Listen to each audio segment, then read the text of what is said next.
Ma, okay na ba pakiramdam mo? Medyo okay na, anak. Nag-alala ko sa'yo kagabi, ma. Ang init mo kasi sobra eh. Kaya nga ang sama ng pakiramdam ko kagabi. Pero wala naman akong masakit sa'yo. Medyo okay na ako. Oh, saan na naman ba galing? Wala kang pakialam. Ano walang pakialam? Yan impluensya sa'yo ng mga tropa mo eh. Didamoy pa yung mga tropa ko. Bakit? Sila naman dahilan, ba't ka nagkakaganyan? Yun sila. Wala silang kinalaman dito. Bakit ka ba nagkakaganyan, anak? Alam mo naman na masama ang pakiramdam ko tapos ganyan pa yung inaasal mo. Makasi.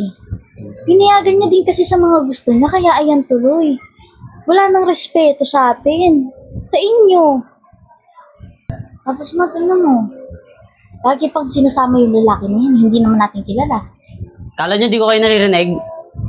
Anong pakialam sa inyo ang tropa ko? Pakabastos talaga ng bunga kami, no? Bastos na akong bastos. Wow! Alam ba ng mga tropa mo kung saan nagagaling yung mga perang pinanggagastos mo sa kanila? Hindi ko alam, din pala pera yun. Ikaw huwag kang paepal ha. Ikaw sulsul ka rin eh. Ako wag pa epal? Ate mo ako. May karapatan ako kasi mas matanda ako sa'yo. Anak naman, igalang mo naman yung ate mo. Paano Sa kayo akin gagalang ng ganyang ugali niyan? Ako pa talaga naglalabas ng sama ng ugali sa'yo? Tignan mo nga yung asta mo.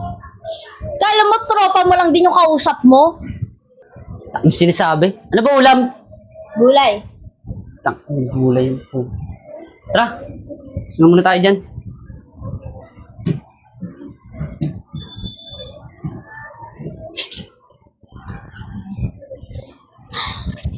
Buwis talaga yung pamilya ko. Lalo na yung si ate. Kala mo naman siya yung nag-ano dito sa bahay. Kakainis. Buti lang dito ha. Siguro kung wala ka dito, kung ano na nagawa ko sa sarili ko. Kaya nga eh. Buti pa magpahinga ng tayo dito.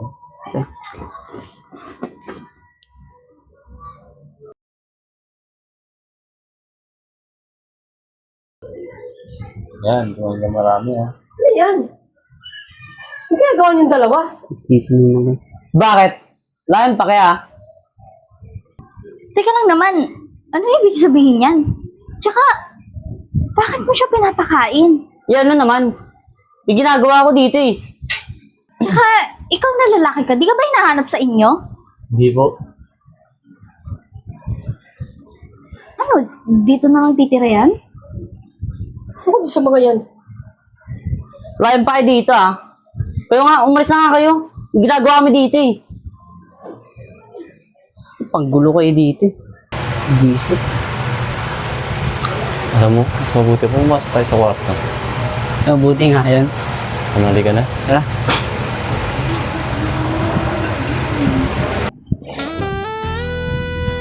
Ready ka na.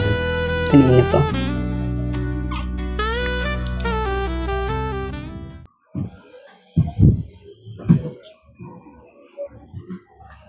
Tay? Tay? Hoy! Anong ginagawa niyong dalawa? Tinignan ko lang yung mata niya, napuwing daw siya. Napuwing! Napuwing ka rin yung itsura niyong dalawa? Ba't ba kasi biglaan pumapasok? Di ka marunong kumatok? Teka nga muna, huwag niyong ang ibahin yung usapan. Ano bang meron sa inyong dalawa? Ano nang meron? Tamang hinala ka? Bakit kasi di ka kumakatok? Wala bang pinto bahay niyo? Hoy naman. Ba't pa tinatanggi niyo pa? Eh, kitang-kita ng dalawa kung mata kung ano yung ginagawa niyong kababuyan. Baboy. Tamang hinala ka lang. Anong tamang hinala? Alam mo kayo, mas maigi pang umalis na lang kayo dito eh.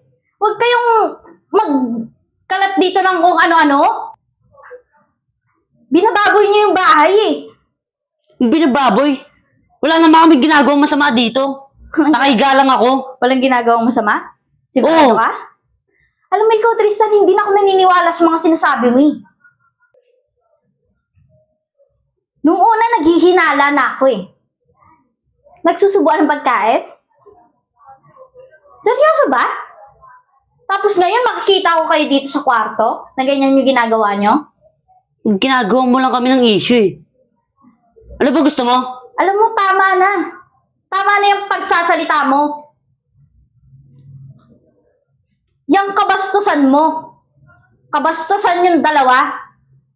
Kaya mas maigi pa. Umalis lang kayo dito sa bahay. Talaga! Aalis kami dito. Hindi ako magsusumbong.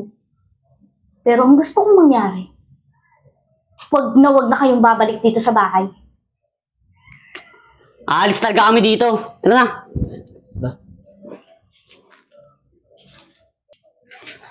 Ba dyan?